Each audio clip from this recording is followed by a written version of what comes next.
Bem-vindo à Bíblia de Estudo comentada em áudio.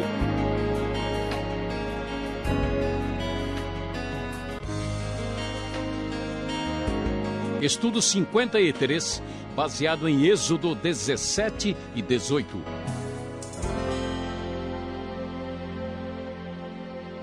Como nós temos visto, o povo de Israel foi libertado do Egito pelo poder do Senhor e agora está na jornada na direção do deserto do Sinai. A comunidade de Israel sai do deserto de Sim e começa a descer na direção do Sinai e vai enfrentar muitos problemas pelo caminho, um caminho difícil. Vamos observar que este caminho trará dificuldades pertinentes à própria jornada, mas principalmente pertinentes ao coração ingrato e muitas vezes rebelde do próprio povo de Israel. Quando o povo está na direção do deserto do Sinai, lemos a partir do versículo 3 na Nova Versão Internacional. Mas o povo estava sedento e reclamou a Moisés: por que você nos tirou do Egito? Foi para matar de sede a nós, aos nossos filhos e aos nossos rebanhos? Então Moisés clamou ao Senhor: que farei com este povo? Estão a ponto de apedrejar-me. Respondeu-lhe o Senhor: passe à frente do povo, leve com você algumas das autoridades de Israel. Tenha na mão a vara com a qual você feriu o Nilo e vá adiante. Eu estarei à sua espera no alto da rocha do monte Horebe. Bata na rocha e dela sairá água para o povo beber.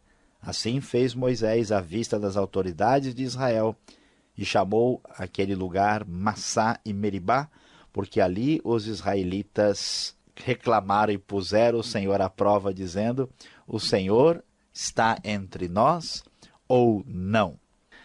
Como podemos observar no decorrer do livro de Êxodo, Deus manifesta a sua presença diante do povo de Israel. A presença de Deus, inicialmente, é uma presença libertadora. Agora, nesta viagem, a presença de Deus será uma presença orientadora, uma presença que mostrará a direção sobre o caminho que deve ser seguido. Moisés começa a enfrentar a grande dificuldade que o povo, diante das primeiras lutas do caminho, ficará muito indignado e começa a queixar-se constantemente. O primeiro problema é a falta de água. Tiveram problemas na região de Refidim e começam claramente a reclamar contra Deus e contra Moisés. E Deus, na sua paciência, dirigindo o povo pelo caminho, suporta esta espécie de malcriação do povo e permite que eles sejam ali abençoados, recebendo água da rocha do Monte Horebe.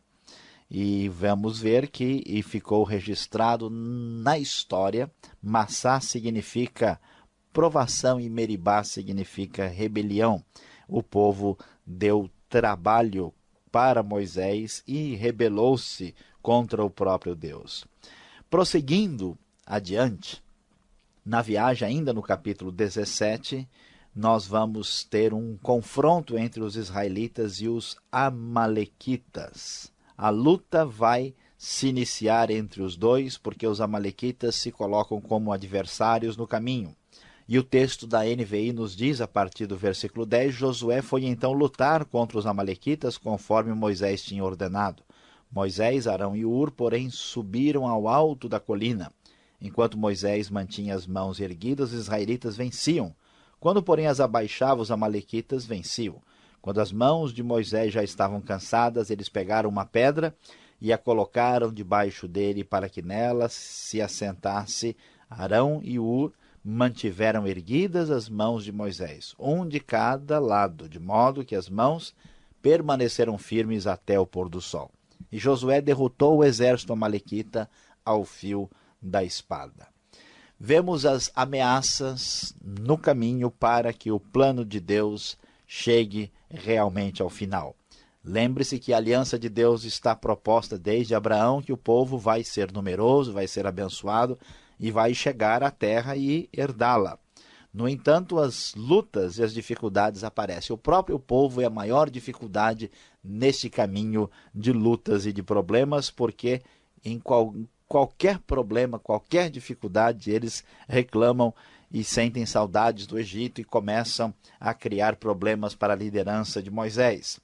Logo em seguida aparece um desafio externo, fora da realidade do povo, contra o povo, que são os amalequitas, e aqui Deus está querendo ensinar ao povo que eles dependem dele. Por que Deus permite que o povo passe sede? Para que o povo aprenda que Deus é o provedor, que Deus é o Senhor. Deus traz milagrosamente a água da rocha. Da mesma forma, por que não é simples a vitória do povo de Israel contra os amalequitas? Deus faz questão de mostrar que o poder pertence a ele. Por isso, a vitória só é garantida quando Moisés levanta as mãos, porque é Deus que provê e Deus que sustenta o povo pelo caminho.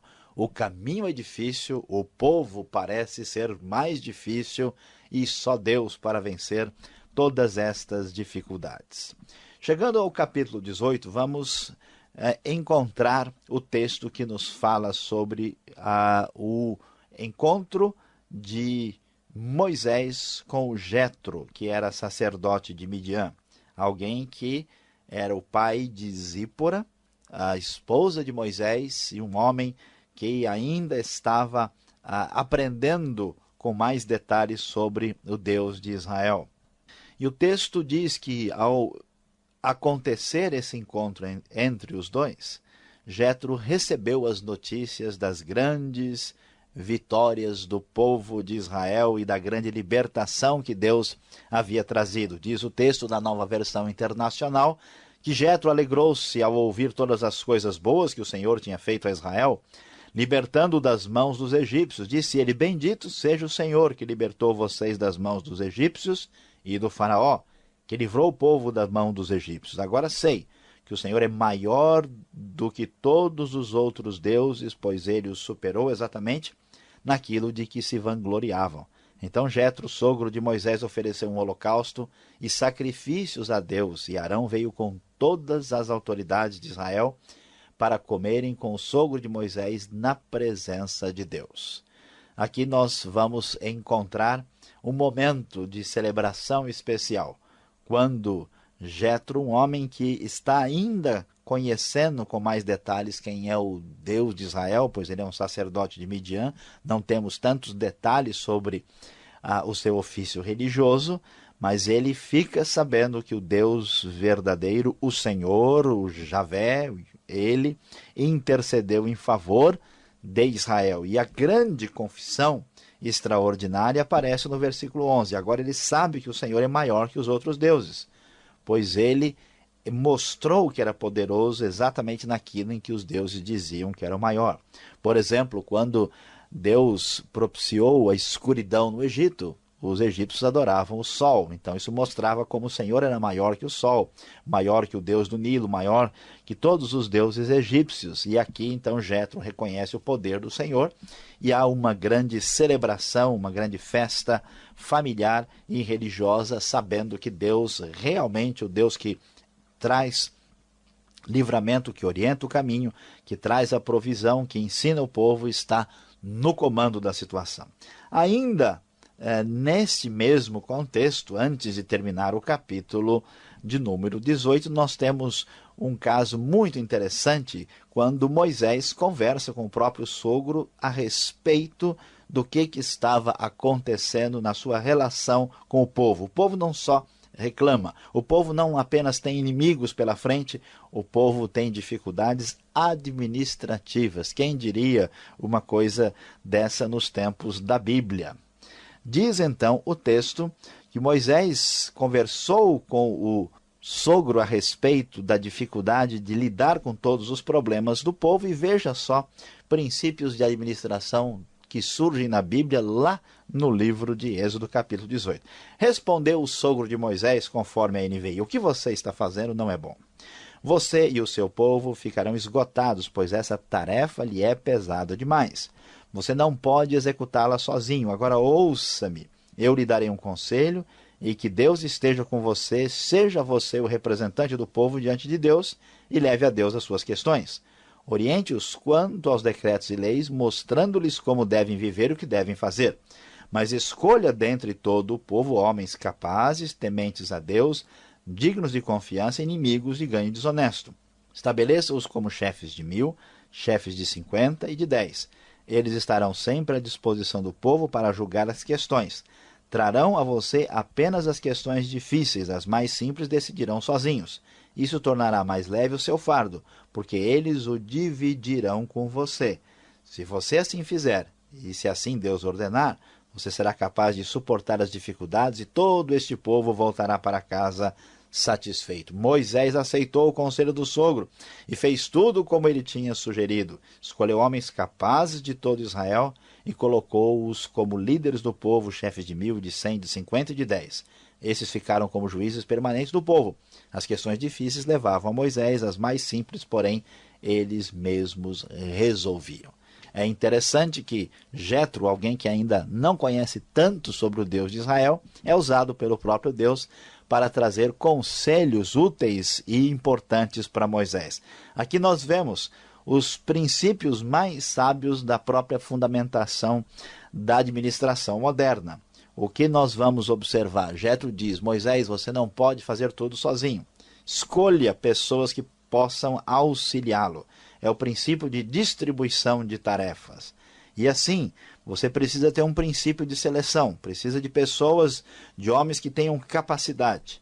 Pessoas que tenham um relacionamento adequado e correto com Deus, o que vai mostrar que elas são dignas de confiança, são pessoas que não vão ser subornadas, que não vão aceitar qualquer tipo de ganho ou de lucro desonesto. Depois faça a divisão de acordo com a capacidade de cada um, e somente os problemas mais complexos poderiam ser levados a Moisés. E aqui nós vemos que Deus, mais uma vez, é vitorioso em conduzir o seu povo.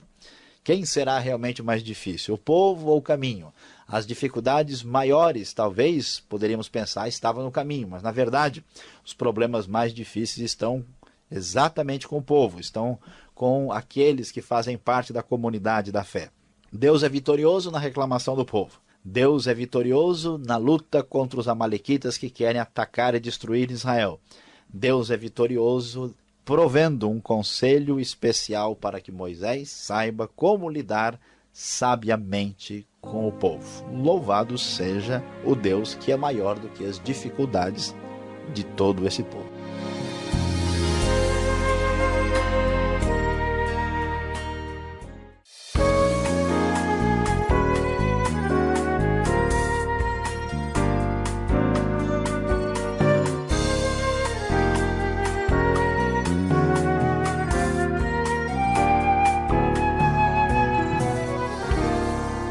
Muito bem, Saião, muito obrigado até então pela explicação aqui de Êxodo 17 e 18. E a gente lendo essas passagens, a emoção, essa aventura do povo no deserto. Diante de tanta reclamação, Saião, o que me chama a atenção é que Deus ainda preserva o seu povo, Deus atende, eles estão com fome, vem pão, querem um churrasquinho, vem lá as cordonizes, agora eles querem saciar a sede, e Deus vai lá na frente de novo. Puxa vida, hein? Esse Deus surpreende, né? Pois é, Alberto, a gente está aqui no deserto tendo, em vez de um verdadeiro rally Paris-Dakar, é o rally Egito-Canaã, né? E nesse rally, quem é que vai sobreviver nessa história? De fato, o que surpreende a todos aqui é o fato de, conhecendo, né, raciocinando a partir do caráter santo e exigente de Deus Todo-Poderoso, de fato o povo não merece chegar a lugar algum. Mas tem várias coisas que estão sendo consideradas. Primeiro é que Deus empenhou a sua palavra e a sua promessa. E o que acontece? Parece que Deus, vamos assim dizer, uma coisa absurda, né? Parece que Deus não vai conseguir. Porque são tantos inimigos externos, tantos problemas, entre aspas, imprevistos, que fazem parte até do cenário meio que irônico, né, por trás da história. E então nós vamos vendo passo a passo como Deus é todo-poderoso, como Deus é digno de confiança, mesmo o pior povo com as piores circunstâncias, não são capazes de frustrar os propósitos de Deus. E além disso, Deus é um Deus de amor, cuja misericórdia é muito mais intensa, muito mais definida do que, vamos dizer assim, a sua própria ira. Então vamos ver, por exemplo, que a ira de Deus atinge até a 4ª geração e a misericórdia vai até a 1000ª. E por isso, então, graças a Deus, nós podemos estar felizes, porque nós somos preservados pela misericórdia de Deus e a palavra de Deus dita a nós nunca falhará. Graças a Deus. Agora, olhando a atuação de Moisés aqui, ele é brilhante. Então nós estamos vendo Moisés diante de uma rocha, abrindo uma torneirinha, vamos colocar assim. E de repente eles vão para uma guerra. Mas o que me chama a atenção, eu acho que o ouvinte que está nos acompanhando também ficou meio encafifado com uma situação. Parece que Moisés usa uma varinha mágica. Ele vai lá, toca na pedra, ele vai na guerra, ele tem que levantar o seu bordão, a sua varinha mágica. Como é que isso acontece? Nós podemos pensar algo místico em toda essa situação? Pois é, Alberto, vamos tomar cuidado aqui, senão a gente vai pensar que a gente está mais para Disneylândia do que para a Bíblia, né? Que história é essa de varinha mágica? Veja bem, na verdade, existe uma palavrinha no hebraico que ela tem, assim, traduções variadas na própria Bíblia, em quase todas as versões. Às vezes traduzido por vara, por bordão, por cajado, por cetro, né? E a ideia está relacionada com alguém que tem uma espécie de referencial de poder e de autoridade, né? O rei tem um cetro, um líder de um determinado contexto pastoril tem um cajado, tem, né, esse elemento por trás, né? Tanto é que essa palavra depois vai ser o cetro de Judá, a mesma palavra hebraica. Então, um elemento é esse. O outro é uma mentalidade hebraica que aparece na Bíblia, que diz para nós que para demonstrar que alguém tem fé, essa pessoa precisa manifestar isso de maneira concreta. Então não tem aquela ideia de que a pessoa tem fé só no coração. Então Moisés, como ele tem o símbolo da sua autoridade, né, que é esse bordão, essa vara, quando ele está diante do povo e Deus lhe manda fazer alguma coisa, então a vara é uma espécie de instrumento pelo qual Moisés demonstra obediência e fé em Deus. Isso é semelhante, por exemplo, que vai acontecer no Novo Testamento, quando a mulher toca nas roupas de Jesus. Por que as roupas? Porque a pessoa concretamente manifesta que ela creu de verdade. Então Moisés, ao manifestar a sua obediência e fé naquilo que Deus disse, ele então vai e toca com o seu instrumento de uso comum, que lhe confere uma certa autoridade. Essa mesma ideia está implícita na ideia do batismo. Por que a pessoa tem de ser batizada? Ele não só diz, não, eu creio. Porque o batismo manifesta concretamente isso. Por que muitas vezes, em muitas comunidades, a pessoa abre o coração para Deus, a gente fala, então você vem aqui à frente agora, vamos orar por você. Porque ela manifesta concretamente. Então, fé, relação com Deus, não é algo só da mente, do coração. Precisa expressar-se concretamente. Moisés manifestou obediência e fé, agindo em conformidade com isso. Agora, a vara, o bordão em si, a roupa de Jesus, não tem poder miraculoso nele, sozinho, né? Isso é muito claro. Tá certo. Andando um pouco mais, o nosso tempo vai correndo e nós queremos abordar aqui a figura de Jetro, o sacerdote de Midian, lá do deserto, e ele parece que tem uma sabedoria diferente. E ele vem, se encontra com Moisés, e aí ele vai passar algumas informações de administração muito importantes. Quais os critérios que ele passa? O que nos chama a atenção é a escolha para líderes. Olha, Alberto, essa é uma das questões mais relevantes dos nossos dias, né? A gente não tem nem certeza como é que Jetro tem todo esse conhecimento.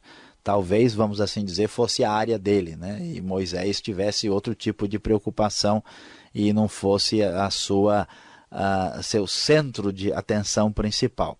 O que nos surpreende é que Jetro não só nos diz que esses homens que vão trabalhar na liderança precisam ser pessoas capacitadas, mas mais do que isso, precisam ser pessoas tementes a Deus e pessoas que tenham uma boa índole moral, que não aceitam ser subornados, inimigos do ganho desonesto, que não aceitam qualquer tipo de coisa dessa natureza. Isso para nós é tão importante porque vivemos num mundo de crise, quando não só na realidade brasileira, mas em vários lugares do mundo, a fragilidade moral hoje é tão grande que a corrupção se manifesta em todas as áreas e o Estado fica cada vez mais pesado por causa disso. Há uma crise moral. Quem não tem compromisso com Deus, quem não crê em valores eternos, não tem nenhuma razão para ter moralidade na sua própria vida. É uma crise que atinge inclusive o próprio meio evangélico. Por isso, fica bem claro até do ponto de vista funcional. Se uma pessoa não é honesta nas coisas pequenas, essa pessoa não tem capacidade de exercer liderança de fato adequada e correta e com resultados a longo prazo. Muito bem, obrigado pela explicação. E olha só, hein, meu ouvinte, num texto desse, quanta coisa rica podemos tirar, né? Acompanhe agora, então, a aplicação desse estudo.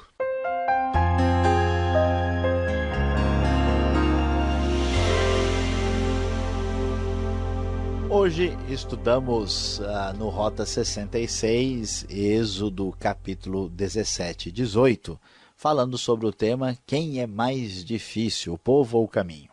E a grande lição, a grande verdade que está por trás desses dois textos é o que nós podemos dizer. Deus é o único que ajusta as rotas tortas. Você já deve ter ouvido, meu querido ouvinte, que Deus escreve certo por linhas tortas, pois na verdade Deus é aquele que corrige, que ajusta os caminhos, as rotas tortas das nossas vidas. O que vamos observar aqui é que o povo falhou na hora de confrontar os inimigos, o povo falhou com ingratidão na sua própria vida, o povo não era sensível às dificuldades de Moisés, trazendo-lhe problemas sem fim. E então Deus intervém, trazendo água para o povo, Deus abençoa o povo, trazendo vitória, e Deus provê conselho especialmente útil para resolver os problemas do povo. Você talvez já tenha estado desanimado na sua vida, porque parece que cada dia você tem que escrever tudo de novo. Puxa, eu errei, fiz bobagem, como é que eu vou corrigir isso? Graças a Deus, que o Deus que levou o povo através do caminho, um caminho duro e um povo muito difícil, é o Deus que neste dia quer abençoar a sua vida, porque Ele é o único que ajusta e que corrige as rotas tortas da nossa vida.